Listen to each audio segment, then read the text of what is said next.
Let your name be glorified. Open our hearts as we go to your word. Bless every one of us. In Jesus' name we pray. Amen. I would like to share my personal deliberation with you in the word of God. The Lord opened my eyes to Matthew chapter 19. There was a discourse between Jesus and the rich young ruler, and along the line it involved the disciples asking questions in amazement and Jesus ending up. And I'm going to tie to what I'm going to discuss between Matthew 19:16 to 30. I will call it breaking material attachment. Breaking material attachment. You know, even though we are called to inherit a blessing, and such blessings include material and spiritual, it is not wrong for us to be exceedingly rich, to prosper in spirit, to prosper in soul, and to prosper in body. It's not wrong for us to have money in our purse, live in good houses, eat good food, be able to help other people live in good houses. God said in Psalm 112, blessed is the man that feareth the Lord, is going to be blessed abundantly. But then there is a trap that we must guide against. There is a difference between prosperity and materialism. Whereas one is a blessing of God, the other one is idolatry. The other one is worship of physical things, material things, having our heart completely sold to it. Now let's read from Matthew 19, from verse 16 downward.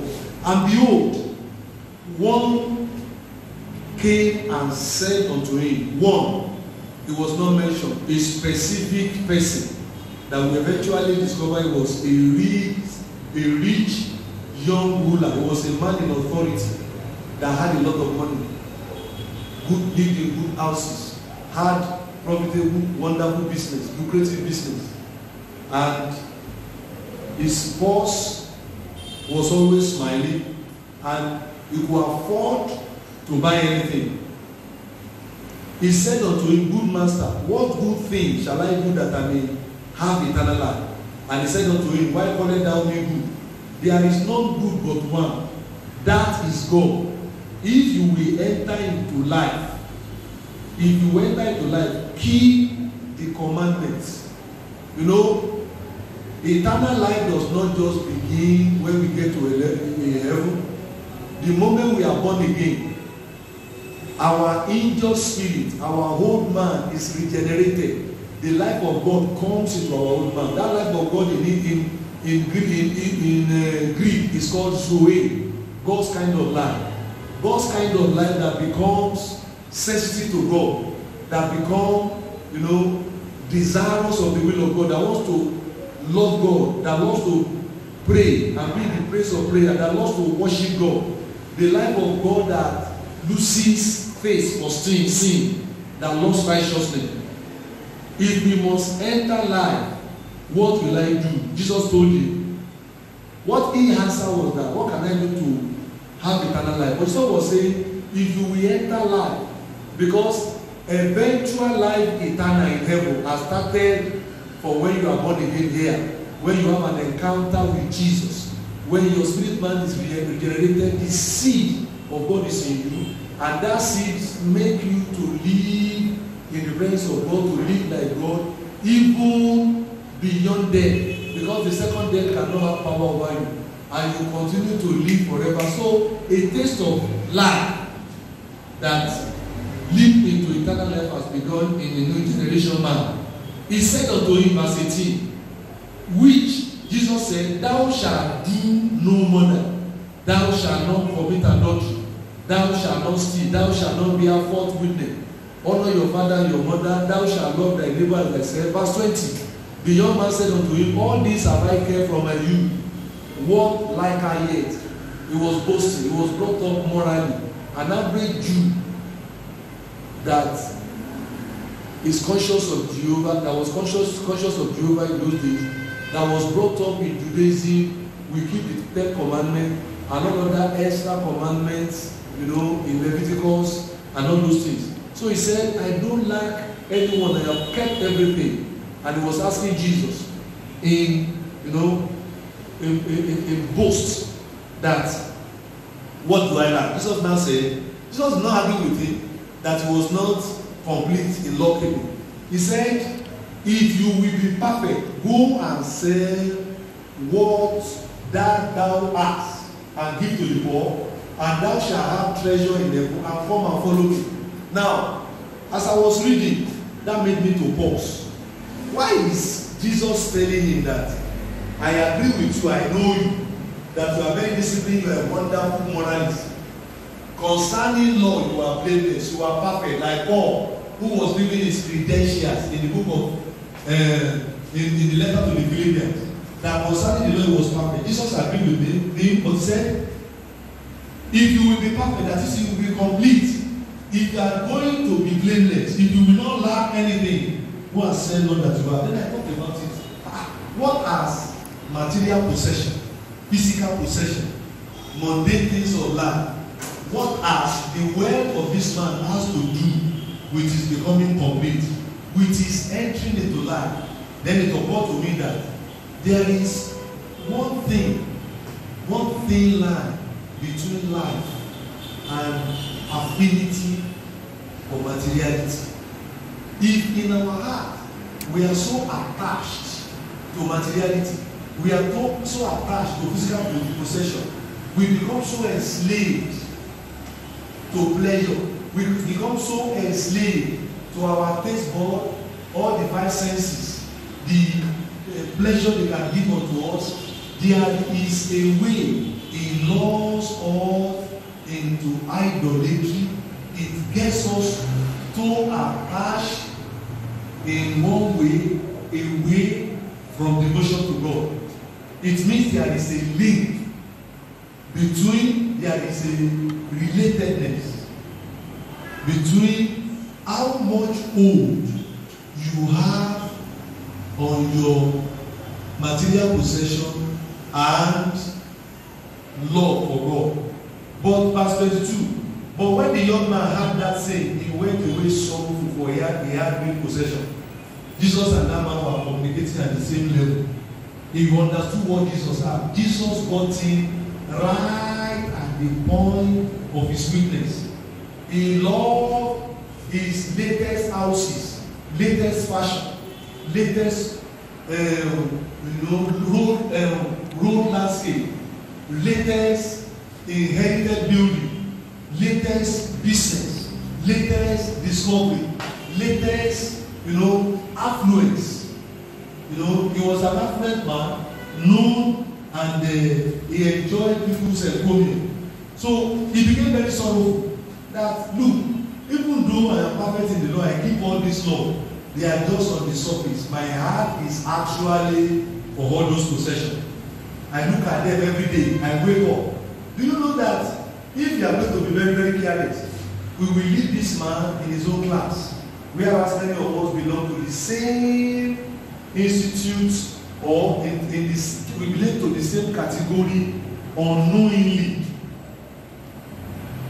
How related, how attached are you to those things God has given to you? Are they tools or are they idols?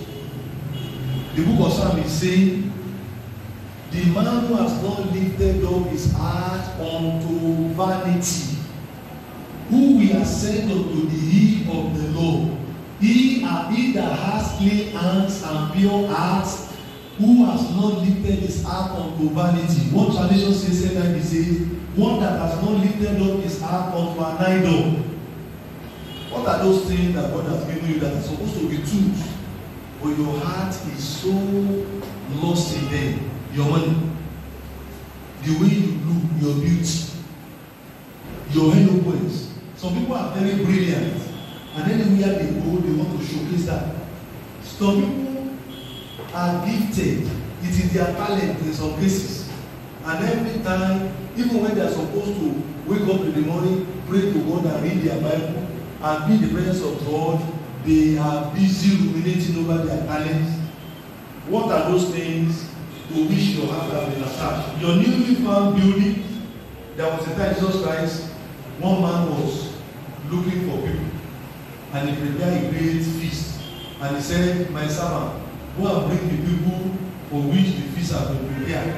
And as he was calling on them, one by one, they were giving excuses. One said, I've just married, I cannot go. One said, I've just bought a land, I want to go and see. Another person said, somebody has just died for me, I want to go and bury it. People have various things to which they are attached. There will always be a superior reason for them to jettison attention and call for the master. Will your heart be sorrowful today if you are called to give anything that God has given you away? Abraham was going to give his firstborn and he went ahead and doing it. Your good car, you labor to get it. In fact, you have not even finished paying the loan that you obtained to get it. If you are called upon today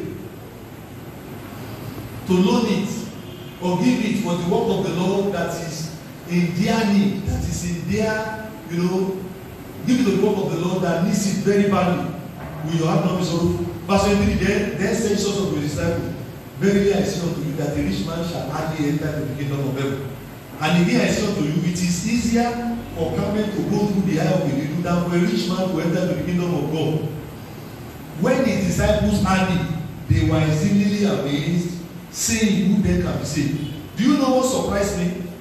Even if I can spare this man, who was not a disciple of Christ, who was a man of the world, who was a man that was affluent, who was a ruler, who we can even say they have not got enough discipleship training, they have not followed the master. We know who we can even expect, that we don't expect them to look like Jesus, to behave like Jesus, to have behaviors of righteousness, to have their life pattern after the kingdom of God because they have not been following right. But what about the disciples in verse 25 who were exceedingly amazed? There was an emphasis. If they say the disciples were amazed, what would have been satisfied? Exceedingly, beyond limits. And I will imagine that some of them opened their mouth and not close. Some of them, they expressed their amazement with gesticulation. They shouted, they cried, they raised their hand up. Some banged their feet on the ground and they are saying, what? Oh no. And I said, why did he amaze them this much? Which means he did not only offend that man, it offended the disciples too. It touched even the disciples. It was material attachment was also their problem. As they were following Jesus, even though some of them have lost, they have left their boat, they have left some other things, they followed him. It will look to me as if one place or the other, they have a plan B for them to return to all those things that they have left behind. They have a plan B to go back to their boat. No wonder Peter was the first person that go back to his boat, and all the disciples went after him. All of them went back to their vocation from where Christ called them because of this attachment. After Jesus died, all of them went back. Jesus had to resurrect the third day, and he went and evangelized every one of them one by one before they came back. They were amazed because it caught them right at their own point of weakness. It is the same weakness of this rich man. But Jesus quickly assuaged their fear, assuaged their pain, tried to ease them. And I said, but Jesus beheld them and said unto them, with men this is impossible, but with God all things are possible. It is natural in most cases that we are attached to those things that God has given us. I have had testimony before. Somebody has been barren, looking for child for 3 years, 5 years, 7 years. After he now got the first child for the first time, 2 years after that, when the child starts growing up, he starts coming late to Sunday school, start coming late to ushering, will not be in church on time. What is the problem? He said, this child, before I dress him up, because I have given birth, I don't have time again, we become attached to those things that the father gave. But Jesus Christ said, I understand, I appreciate that you human being can be deeply attached to material inheritance, to things that God give you. But there is still a way out. It may be impossible, but God can make it possible. God can begin to wrestle with a man. God can begin to bring him through experiences in life, even though he began with deep affection for materiality. The inheritance that we have received in Christ, to be above poverty, to be above sickness, to be above lack, to be above pandemonium, to be above confusion. Somebody can be too much a slave of peace, that when it is the time to speak the truth and damn it and suffer for Christ, he doesn't want to suffer. He becomes so attached to our heritage. Jesus was telling them, it is yet, even though that is the natural tendency of a normal man, the rich young ruler and the disciple, but God can still make it possible. How is it going to be possible? Most of the time, the thing that we adore so much are those things that God has given unto us, our money, our time, music, our houses, our businesses. But there is a way God will struggle with us. God will take us through events. God will take us through situations. We will now begin to appreciate that the Lord is greater than all those things that we have. So that you are eventually brought to a place where you are going to say, God will supply all my needs, since He will have made you to pass through several needs. Now, verse 27, then answered Peter and said to him, behold, we have forsaken all and followed thee. What shall we have therefore? Can you see? They are still concerned. What shall we have therefore? What's our prospect? One day, we had an assignment, alumni of a place. And I said, all of us, we have our ministry at various deliberations. Let us go and do something to meaningfully work hard, spend our money, spend our time, put all our life to revive our former alma mater. And one person answered, he said, after a long time, he said, but what is going to be our prospect? I have some other area in which I am laboring. I'm expecting a lot of prospect there. My name will come out of there. My ministry will go there. What will be our prospect? The fellow was asking for his own prospect. Because we are all going back to where we have all started. And we have all lived for more than 10 years, 20 years, 30 years. We want to go and help me to grow. He said, what's going to be our prospect? Are we going to be paid there? Or are we going to be paying them money? Because it was supposed to be a sacrificial job. We will use our time. We will use our money. We will put our life on the ground. A number of people have died as a result of, trying to revive the same alma mater. So this person was asking for prospect. So Peter said, what's our prospect? Verse 28. Jesus said unto them, verily I say unto you. Verily I say unto you, that ye which have followed me in the regeneration, when the Son of Man shall sit in the throne of his glory, he shall also sit upon the 12th throne, judging the 12 tribes. He took them to the memory of heaven. He said, if the hope of heaven, if the blessedness of our reserved commonwealth in heaven is always before you, they are going to be your motivation. They are going to be your, excitement. They are going to be reasons why you will dare to do anything for God, and it's going to be a breaker of every attachment to materiality. Look at verse 29. And everyone, don't forget, these 12 tribes is only peculiar. These 12 truths peculiar to the 12 disciples. He was telling them of all the nations of the world, in all the vast races, in all generations. You are only privileged to occupy the 12 thrones, representing 12 tribes of Israel. There is a commonwealth reserved for you in heaven, everlastingly and eternally. It should be your motivation. Do you know that we too, heaven is reserved for us? That's why I said, I go and prepare a place for you. He said, heaven is full of hope. Heaven is full of joy. It should be our motivation. It should regularly make us to dare to sacrifice anything, our time, our money, our house, our clothes, our child, our anything, to be able to sacrifice it and not only look for material gain. Verse 29. And everyone that has forsaken houses, brethren, sisters, father, mother, wife, children, lands, for my name's sake shall receive 100-fold and shall inherit everlasting life. Now, why was Jesus like going through a big list in verse 29? He talked about lands. he talked about houses.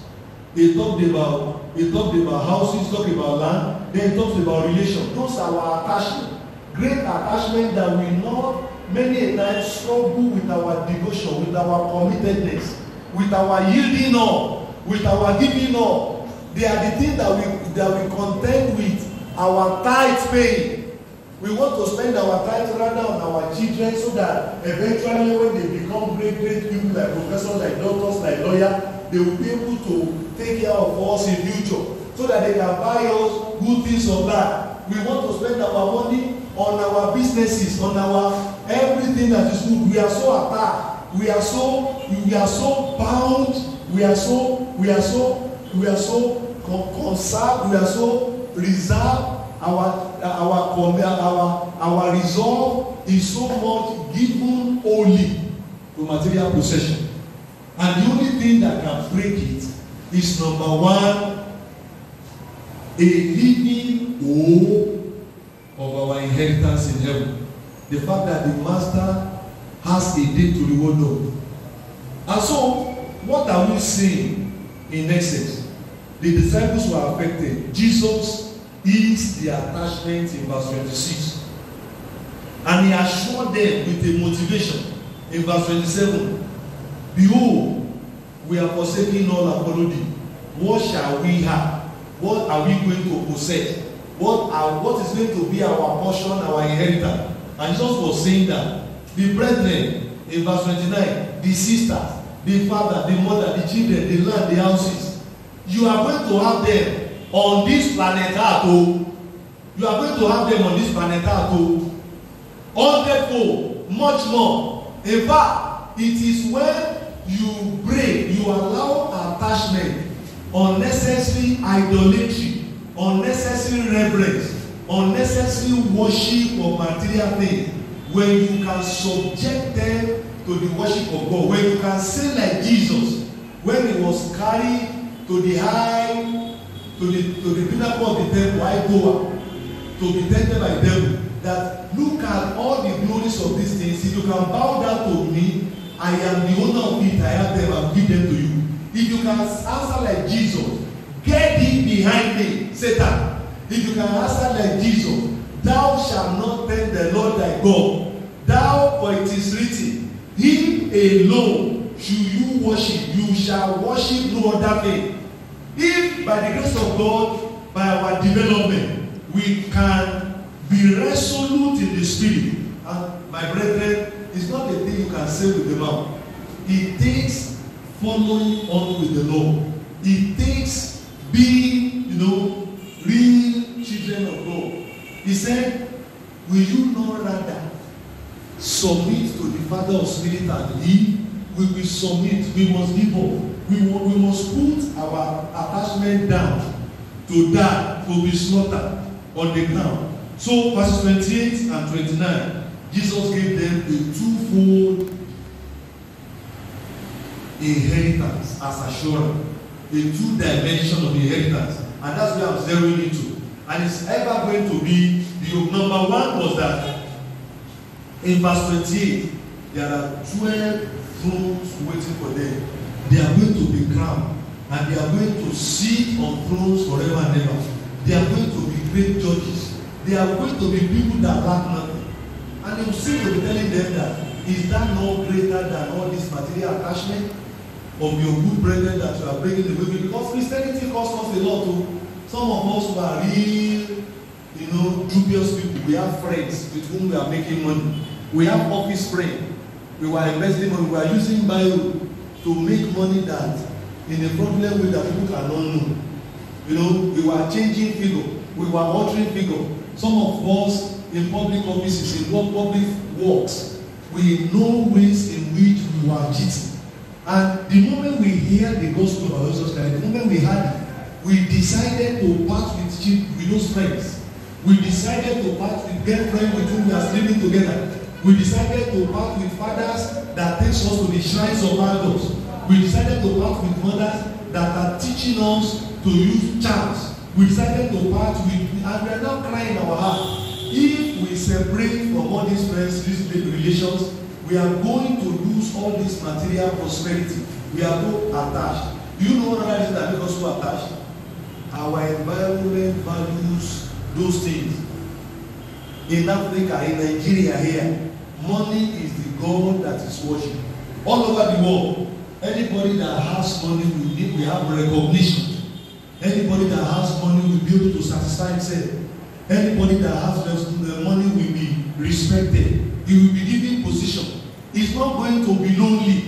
Everybody will be looking for him. So people want to be relevant. People want, if you have money, you have the things of this life, you have substance. That's why God said, those who are rich, in the book of Timothy 6:12, he said, tell them that are rich in this world not to have trust in riches, but to distribute, to help people. You know, when you have money, your voice becomes respected. You become very relevant. You don't lack friends. You will never be lonely. So it makes everybody to look for it. We are so attached for it. Our primary labor is that we must make money. Come and look at how young people are doing everything to make money today. When I was in service, I was in charge of the mortuary because I work in the pathology lab. I was the head of those mortuary attendants who will receive corpses, register them, bath them, embalm them, put formalin in them, and put them in the edifice, the real mortuary in the morgue. And I just came so that they start counting days. When you put them in the morgue, per day they will charge them. Some can stay there for 6 months until it's time for burial. They will charge them, they will pay government, give receipt. And I was just coming one day, 1 week. I was coming maybe Monday or Tuesday, fresh. And I learned that some people in the town I was working, close to Ibadan, Nigeria, that there was a gold mine, that some young people went there to dig gold. You know, they were trying to evade police and law enforcement agents. It's supposed to be the royalty and the rights of the federal government to mine. So they went to mine, maybe across the line. And the police went after them, people hinted police powers, and they chased them, and one young boy in his 20s was shot. And so they led me to the mortuary. This is the fresh corpse they have got there. Just because of pursuit of money. People are so attached in their heart. Brethren, it takes God to break attachment to getting rich at all costs. It's a God in all other places today. People will use, we embark on fake visa, fake certificate, fake documents to get contract out. Fake, they will go into, assassination and all things. And in the church, it has not left us outside. Like the disciples were amazed and said, look, if it is going to be as difficult as for a camel to pass through the ear of a needle before a rich man can go to heaven, it means all of us are going to be in trouble because all of us are attached to materiality. Brethren, let us put the love of God first in our heart. And let me tell you something, a close walk with God, a close faith, an exercise of faith in our inheritance in Christ, especially the climax of it, which is heaven. When we have the hope of heaven living in our heart, when we realize that we are a holy nation, a royal priesthood, that we are called unto God, when we service our call to fellowship every day, the energy, the power to live above the hope and attachment to materiality will dwindle by the day. Romans 1:9 said, you have been called unto the fellowship of his dear Son. And what does that mean? We are partners together with God. We are in partnership with him. God is a senior partner. We are junior partners. And we have to work with God regularly every day. Is it Romans 1:9 that we have been called? Or I think it should be Romans 11:9. Let me see. He said we have been called unto the fellowship of his dear Son. our fellowshipping with God every day is a call. We should live our life in prayer to God, towards God, in prayer towards God, in fasting towards God, in beholding the face of God. As the heart panted after the brook, so must our heart pant after God. And we must daily ask God, we must daily search ourselves before God, that our heart does not veer away unto mundane things of life. Praise the Lord. Is it, I want to see where Romans, is it 1 Corinthians 1:9?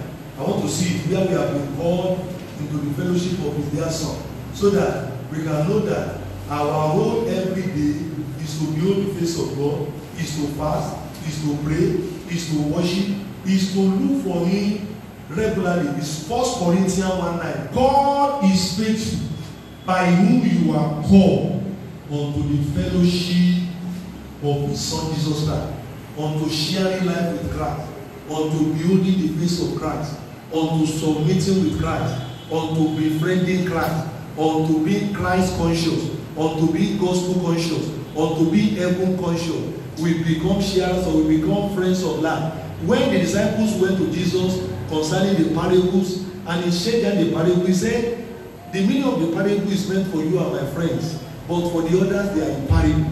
We are his friends. Brethren, the attachment to materiality must give way to godliness, to righteousness.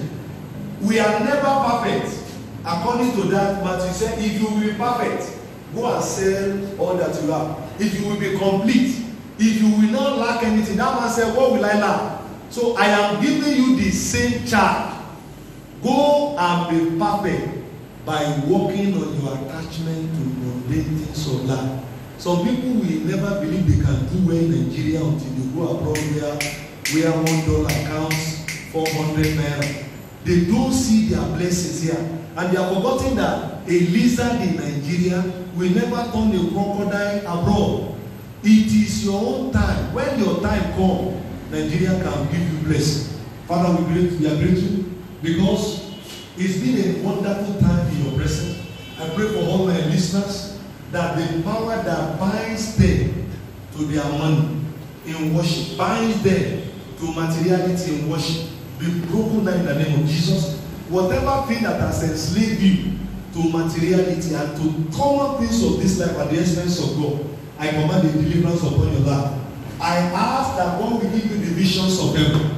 God will let you realize greater things that will come unto you. Because the important thing is that there is no one that will sacrifice every other thing to labor for the kingdom of God who will not get 100-fold, many in return after the Lord is number one, all other things. Father, I pray you will teach us to seek forth the kingdom of God, that all other things may be added unto us. I command you in the name of Jesus to go into your prosperity. I command life to come upon you. I command sickness to depart out of your body. I command you to have peace. In that situation of trouble, receive peace. In Jesus' name we pray. Amen. Praise the Lord.